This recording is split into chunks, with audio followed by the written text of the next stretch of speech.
afternoon. Sergeant Grazer here at Buckingham Raider Coach. What we're going to do now is we're going to walk you through a Swiss seat tutorial. First thing you're going to do is undo your rope. Go ahead and size it up. Make sure the tails are together. Then half your rope in two. Okay, now he's going to take, he's a right-handed person, so he's going to take this rope right here, put it on his left hip, and with his left hand, he's going to keep that rope secure on his left side. He's not going to let it pass around.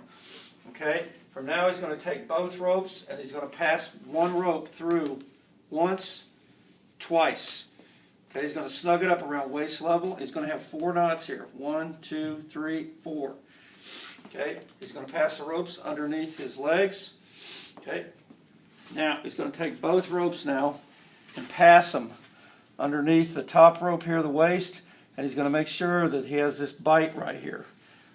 Okay? Now, what is a common mistake here is this. Wasn't the velcro anyway? Is this right here. Okay? This is not a proper bite. Okay? This is what you're looking for right there. Okay? All right. Now he's going to take it, snug it up, squat.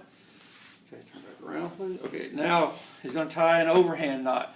It's left over right with the rope. Now he's going to take right over left now. Square knot. Or excuse me, I'm sorry, square knot. This is your square knot right here. If you can do this. Okay. It moves like this.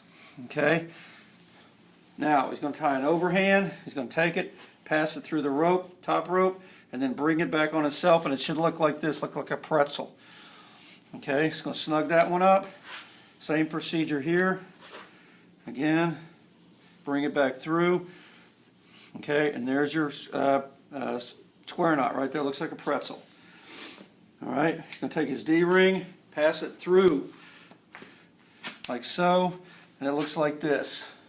And it's nice and snug. And that is your tutorial on Swiss seats.